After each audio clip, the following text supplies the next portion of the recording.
Hi friends, good morning. আজকে আমার তাড়াতাড়ি লাঞ্চ বানানো হয়ে গেছে, কারণ আজকে আমার হাজবেন্ড বেরোবেন। উনি এখন স্নান করতে গেছেন।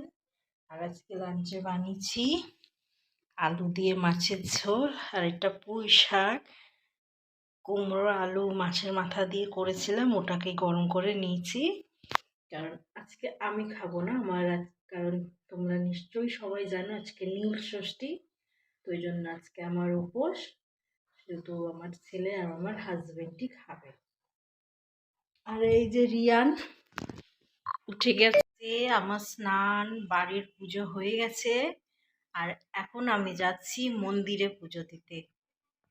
আর এই যে রিয়ানও আমার সঙ্গে যাবে, কারণ ওর বাবা লাঞ্চ করে অফিস চলে গেছেন। এই যে ডিনার রেডি, মটরশুঁটির কচুরি, এখানে আলু ছেঁচকি। আর এই যে রিয়ান, ওকে এখন ডিনার দেব। হাই ফ্রেন্ডস, দেখতে পাচ্ছ আমরা ঘুরতে এসেছি আর আমার চ্যানেল।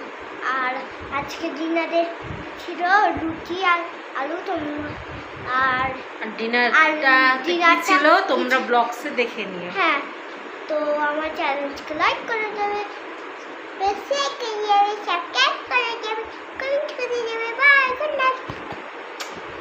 আর তোমাদের সবাইকে থ্যাংক ইউ আমার চ্যানেলটাকে লাইক করার জন্য। এভাবেই তোমরা লাইক করতে থাকো, আর বড়দের আশীর্বাদে আমি যেন আরও ভালো ব্লগস করতে পারি।